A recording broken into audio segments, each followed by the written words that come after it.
Welcome to Keep the Line Moving, the podcast where leadership meets life and inspiration. Here we spotlight extraordinary leaders. We're diving deep into how they inspire, motivate, and lead with strategy and empathy to achieve the extraordinary. Here we go. Episode 128 of the podcast, and the topic this week is something we all have in common: work. How do we show up to our workplaces to get the most out of the job, the career, fulfillment, the holistic approach to us as workers? How does it become better? Well, our guest will shed some light on this topic and so much more. Her name, Brigid Schulte. She is an award-winning journalist and author of the New York Times bestselling book, Overwhelmed: Work, Love, and Play When No One Has the Time. She followed it up with a second book called Overwork: Transforming the Daily Grind and the Quest for a Better Life.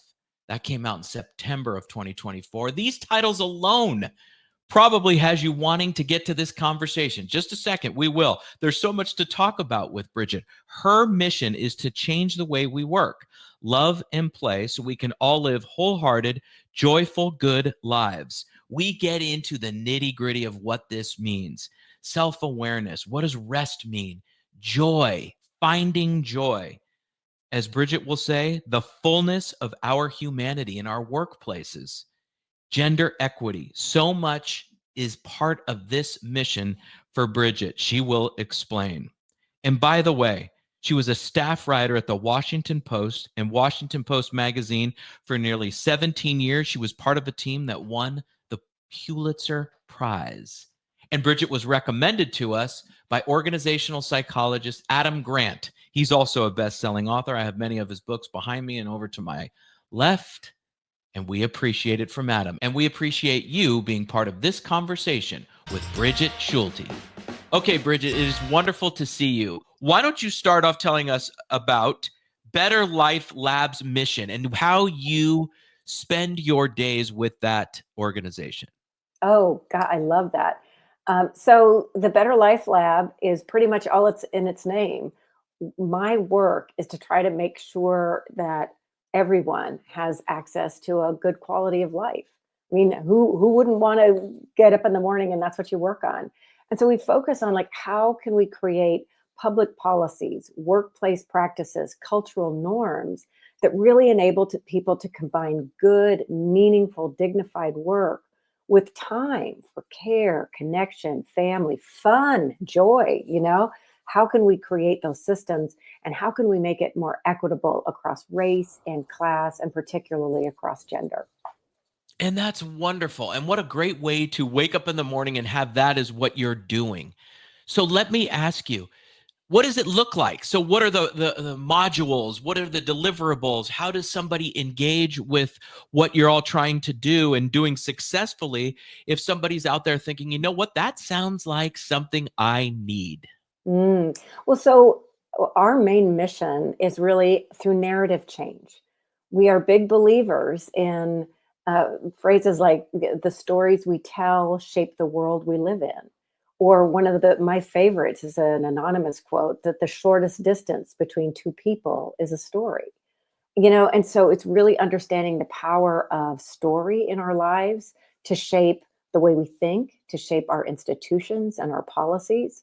And so we're really looking at what are families really experiencing and telling the stories, understanding the challenges. So we do a lot of journalism, we do research, we do training and development to help other people, develop them as storytellers. We do reporting grants. We do a lot of thought leadership. We talk to a lot of people. When journalists themselves are working on stories, we help them behind the scenes or are quoted on the record. We have several special projects and initiatives, particularly when it comes to unpaid care work. That's something that unpaid work of care and home is something that mostly women really carry in a large part, doing at least twice the amount of time that men do, even though men want to do more. So we have created an initiative to help families and couples and even roommates create more awareness around that division of labor and have more conversations about how they can make that fairer. So we do practical tools like that as well. And I've worked with behavioral scientists, and we also do a series of workshops about how you can make work better. So better work workshops to make it more equitable and productive. So my question to you is, and you alluded to this a few times within your description of what you're doing, is storytelling and Mhm. linking people together and hopefully overcoming, right, some of the challenges that you outlined there through storytelling. How do you help someone become a better storyteller so they have the ability to connect with folks? Oh, I think that what we have to remember is like that's our birthright as humans, you know? That's how we learn. We learn through narrative, we learn through stories. That's how we connect with each other. And honestly, to become a better storyteller takes a moment, take a pause, and you have to just get really real. Sometimes you have to get in touch with your pain point.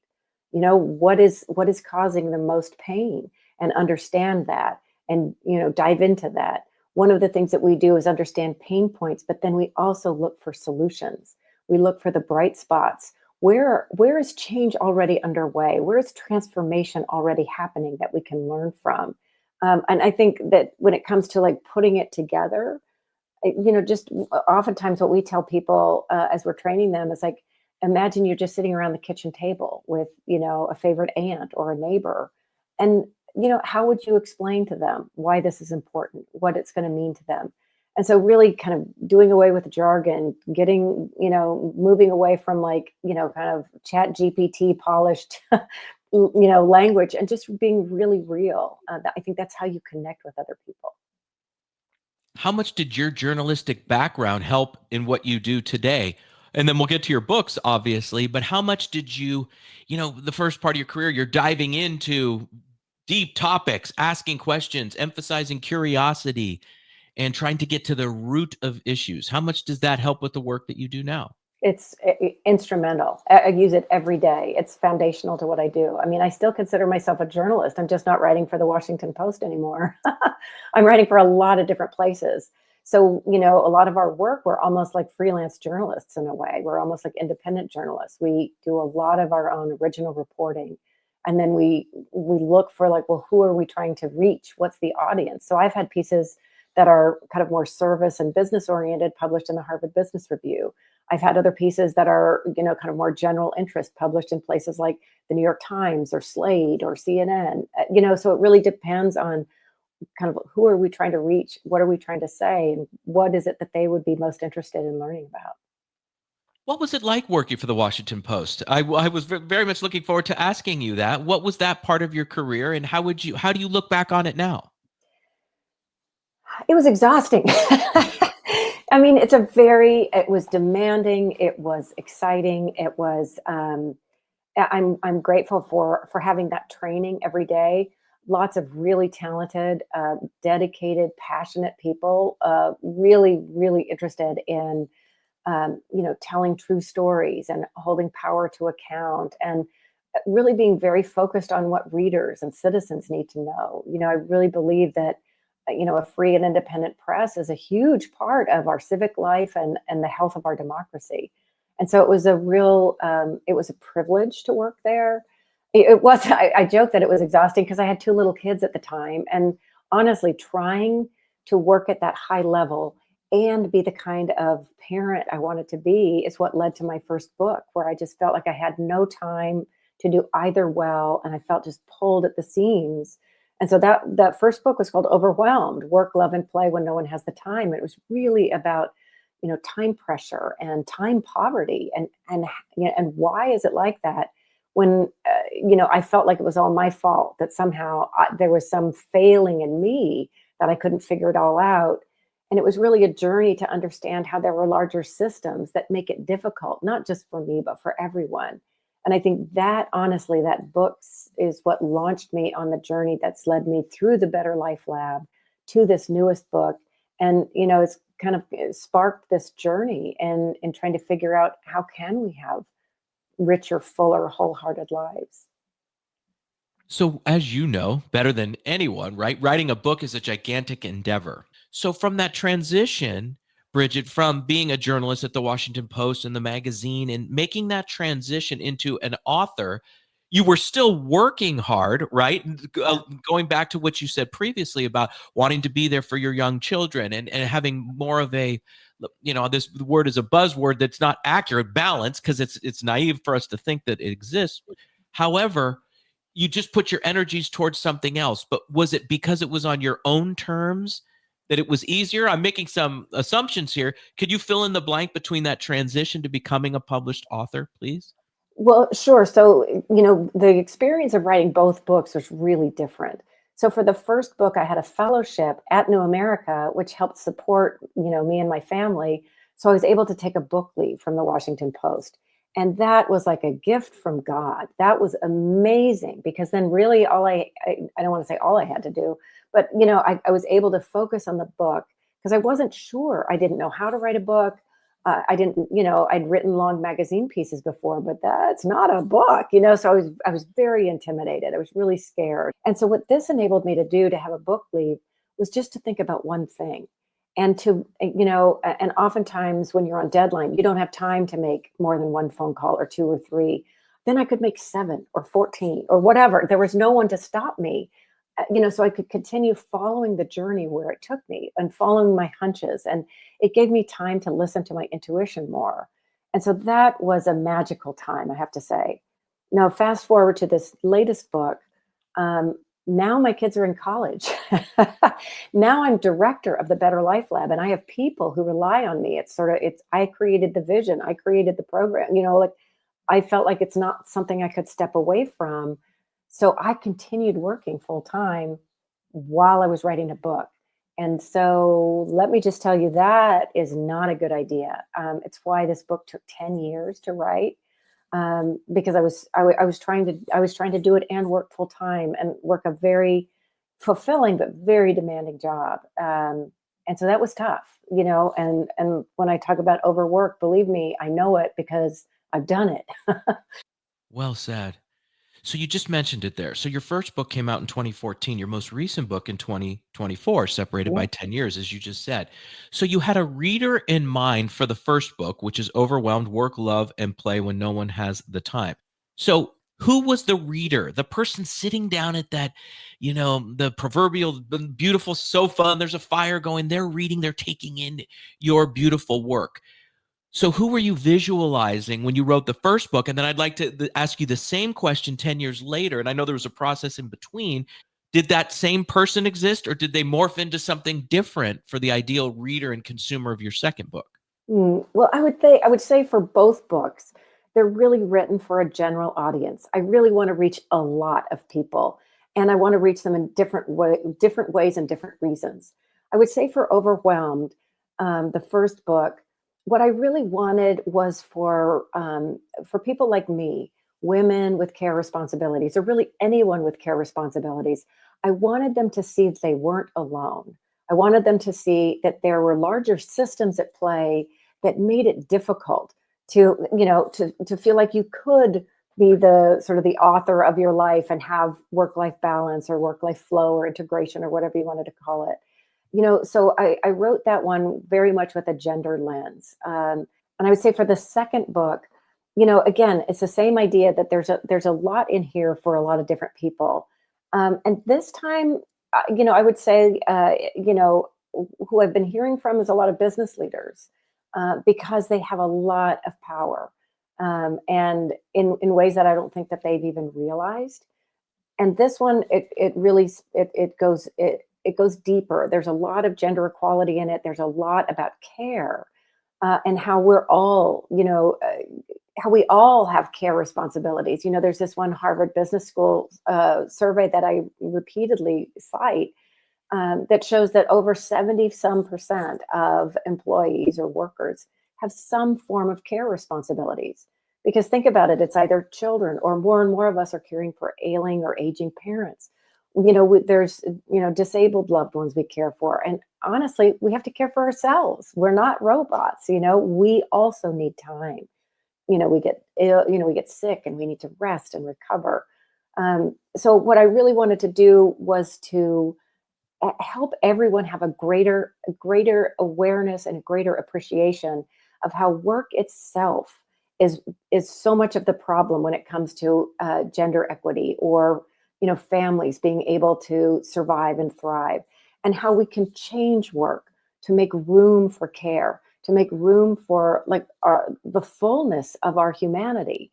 And so that's why I say it's written for a general audience, but I really hope that business leaders in particular will read it, because they have so much power to make changes, particularly in the United States, where we don't have public policies like other advanced economies do, other social democracies. I also want people to recognize, again, it's not just them. Like if you're feeling burned out, a lot of the conversation is like, well, then you should do this, or you should, take a bath or go meditate. And those things are helpful on a personal level. But so much of what drives burnout is organizational. Do you have too few people and expect them to do too much stuff? Have you just done a bunch of layoffs, but then didn't go back and try to redefine your processes? You're just expecting fewer and fewer people to do more and more. Um, so really understanding the systemic nature of things, so that there are things that you could do as an individual, but we also need to expect and demand change from organizations, and expect and demand change from our policymakers. And so I wanted to give people a feeling of empowerment. It's even in the title, this word I'm going to bring up that you write about, talk about, which is the daily grind. And let's just take out daily and just say grind, right? Where you said in the American culture, the 40-hour work week is half of it, or 2/3 of it in some cases, right? And some industries pride themselves on the fact that they can grind it out, right? And get into the 60, 70-hour work weeks. How harmful is that, Brigid? Hugely harmful, and also completely counterproductive. And I think that's one of the main messages that I want people to get from my book. We have this false narrative, this false story that hard work means sitting in front of a computer, or being in the office or at a work site for long hours and presence. And that is so not true. It is so counterproductive. Presence and long hours tend to be associated with what's considered an ideal worker, someone with no care responsibilities and that can devote themselves, body, mind, and soul, to work. So what that does, when you have those kind of ideal worker overwork cultures, you have completely shut out anyone with care responsibilities. Is it any wonder that right after, like the beginning of, right after college, or at the early stages of a career or workforce, you have more gender equity? And then as, people go up the ladder, it becomes increasingly more male. What the research shows is, if you look, like, even at nations, OECD, ILO, a number of people have done this, and they look at productivity per hours worked. How long do you work, and how productive are your hours? And the longer you work, the more work hours you have, like in the United States or in places like Japan, where they have really long work hours. And then you look at productivity, there is this direct correlation. The longer the hours, the lower the productivity. So you may be sitting around a long time, but you are not productive. You are not innovative. You can't be creative when you're exhausted and burned out. So in a way, overwork cultures are bad for our health. They lead to stress and so much chronic illness, and acute illness as well. So they're bad for us as people. They're bad for human well-being, but they're also really, really biased and unfair, because they reward the wrong things, and they just completely close out, people with care responsibilities, many of whom are women, from being able to succeed and thrive. And a lot of that is because we're not measuring what matters, the real core work, the performance, the impact that you're having. And so that's one of the main messages of the book. We need to turn that around. So you have people all over listening right now, and there are leaders that have been, quote unquote, brought up a certain way. That grind is embraced, to your point, right? They mandate hours. Everyone in the office has to be in at 8:30, and you cannot leave till 5:30, Monday through Friday. Brigid, this is not 10 years ago. This is Yes. today. I This is know. post-pandemic. This is still happening. Ridiculous. It's ridiculous is what it is. Yes, I agree with you. So what would you say to that leader that's creating that culture? And I don't think there's anything nefarious or No. ill intended. It's just a byproduct of how they've been brought up or a culture that they find themselves in. And it's all about a word, optics. What are the Mhm. optics to the senior leader seeing us out of the office or a hybrid situation? So, in a practical sense, what would you say to that leader, to those leaders that either A, think that way or B, behave that way? And, obviously they're linked, but what would you say to those folks that you would, gently get them out of that thought process? Yeah, right. I probably shouldn't say that they're being ridiculous, like I just said. That That's wouldn't be okay. helpful. But honestly, when you look at the research, when you look at the evidence, it's just so clear that when you value those long work hours, you're really valuing the wrong thing, and then you're promoting you have it's such a wider pool of talent that you could draw from and promote if you focus on the right things. And so I guess that's what I would really tell people is, what is the work that you're doing? What is most valuable? And it's surprising to me how many leaders haven't done that. A lot of people, when you talk to them, it's like, well, we've just always done it this way. And you're right. It's not like anybody's evil, nefarious, or trying to be, shut anyone out. But it's so much based on a leader's own experience. And if you have come, if you've been successful in an ideal worker culture, and that is what that's what you're comfortable with. Anything else is somewhat threatening. It's a little scary. Look, I came up in those cultures. I totally get it. I went to Iceland where they've got uh, 85% of the population of the workforce now has access to shorter work hours. And I went with that ideal worker in mind, like, oh, I don't believe that. How can you do that? I get it. And so I guess what I would tell leaders is they need to be brave. They need to like kind of take a breath and recognize that not everyone is like them. Not everyone has their life experience. Many people who are in the C-suite or in leadership might have an at-home spouse taking care of all sorts of care responsibilities. So I think Brian Elliott at Slack Future Forum, he said it best. He said, it's not like there's a cabal, of leaders trying to keep things in a certain way or trying to hold on to power, but it is an echo chamber. They talk to each other and they tend to have the same kind of life experiences. So then they create the cultures that will enable people like them to also rise to power. So then you just replicate corporate monoculture over and over again. And so guess what I would really advise people to do is get out of the echo chamber and start talking to people all up and down the ladder. What are their pain points? What are their ideas? How could things work better? Are they clear on what the priorities are? And then experiment, try, iterate, gather data, be transparent, tweak, come back and figure out, okay, this didn't work, what could work better? And when you're talking about optics, I think that the more we focus on impact and performance rather than what it looks like sitting around, I think that's going to go a whole lot farther for, organizational success as well as human well-being. Here's something that I stand for, you've written about, you talk about, which I think is an underrated way of approaching this, and all of your wonderful points throughout both of your books, which is this: finding joy in our work.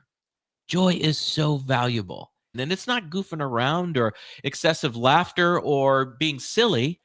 It's finding that joy in our work and balancing our hours and all of the wonderful work and research that you do. Explain to me, please, because I have it circled with an exclamation point in red on my paper before we started today. Ask her about joy. Oh, I love that. Well, it's so funny, talking about the words like the grind that we're talking about. And so Right. much of what I was finding is like for knowledge workers, the grind is you're expected to overwork in one job. For service workers, hourly workers, retail workers, I write about what I call the crapification of work. One job isn't enough anymore. So they're putting together a bunch of jobs or side hustles, or just about everybody's driving, for a ride share or working in a grocery store over the weekends. So that everybody's stretched for time. And when you and scraping and worried about how they're going to just make ends meet. And so then life you kind of like lose that sense of joy or meaning. And I think what I want us all to remember, especially the people who have the power to set the cultures and set the policies at work, we're here on earth for a very short time, a limited time only. And work is a key part of what gives us our sense of meaning, our identity. You want to feel, not only are you, working to survive and provide yourself with your daily bread, but I think of work in a much larger way than maybe we tend to think about it. Work is what we do for pay, but it's also so much unpaid work, care and home, the contributions you might make to your community, the civic, volunteering that you might do. All that is not leisure time is work. And all of that work should be good work. I think that goes a long way to beginning to create joy, beginning to create the space that we want for, the time for care, connection, joy, leisure, fun, because what else are we doing here on earth? I completely agree. Okay, are you ready for all-star moments, Brigid? Oh my goodness. I hope so. Yes. We will get to all-star moments in just a second. To grow as a leader, you must make intentional choices about how you want to show up for yourself and your team. Are you ready to grow your leadership? The Gargano Leadership Group offers expert coaching, consulting, and workshops rooted in our 4 leadership pillars: curiosity, alignment, optimism, and self awareness. Leadership starts with forging authentic connections, communicating your values, leading with energy and enthusiasm, and truly understanding yourself. Visit garganoleadership.com to get started with us today. Back to the show. Okay, here we go. Question number 1. Who had the best restaurants? DC, New York, or Portland, Oregon? Portland's become very groovy and foodie. Lots of great places there now. DC is also very groovy and foodie, and so is New York. Oh, that's a tough one. Do I have to choose? Oh, I'd have to say Portland now. What was your favorite part about going to school undergrad in Portland? Well, this is going to sound a little weird, but I had to study abroad in Europe my sophomore year, and I swear I just got together with. We just had a reunion over the summer. These have been some of my dearest friends. Just had an amazing adventure. So it wasn't quite being in Portland, but it was that program that just was really life changing and wonderful. What does rest mean to you by way of balancing our work life goals? Oh man, a good night's sleep, which is critical. But honestly, I think when I fantasize about rest, I'm sitting, like in my favorite chair, reading a book. What was the most difficult part of writing your second book? Oh man, where do I start? Finding the time. I mean, honestly, I wrote it nights, mornings, early mornings, and weekends, and so I didn't have a weekend off for a couple years. That was hard because I was not practicing what I was preaching, and it really caught up with me. It really caught up with me. So, how do you deal with adversity? I think one of the practices that has really helped me a lot, I do a mindfulness meditation. It's called RAIN, where you recognize that you are either feeling overwhelmed or that you're in you're in difficulty. You allow all of those complicated emotions to just swirl around and sort of get out of your head. Just feel it. That's the A of rain. You investigate, like, where do you feel it in your body? So again, get out of their head and the stories that you can spin off. And then N is nurture. What do you need in this moment? And it helps ground me, helps bring me back to the present moment, helps me recognize that there's still, even in adversity, so much to be grateful for. Um, uh, that's Tara Brock, who's a wonderful mindfulness teacher. So I use that. That helps me an awful lot. Last one. What advice do you have for an emerging leader, somebody who's just starting to figure out how their voice is as a leader in a corporation, that they're starting to observe that, hey, this culturally we need to be a little bit more mindful of our practices on how we take care of our people? What would you say to that individual to start to hear their vote, have their voice heard, and enact change? Mm. Well, get out of the bubble, talk to a lot of people, Make sure that you have good stories and data, evidence, and then make your case. Wonderful. Brigid, this has been wonderful. Thank you so much for coming on. This has been great. Well, thank you so much for having me. This has been really fun. And we thank Brigid very much for being on the show. I have several takeaways from this conversation. Let's hit a few very important ones. Storytelling. So that is linked to finding joy in work. How does that link? Well, as Brigid said, talking to people, having conversations, sharing your story, listening to theirs will create those connections, which allow us to bond, which allow us to be part of something bigger than ourselves, which then leads to the joy we find in work, expressing ourselves, making sure everyone is taken care of and seen, right? That is so important and a great point shared by Brigid.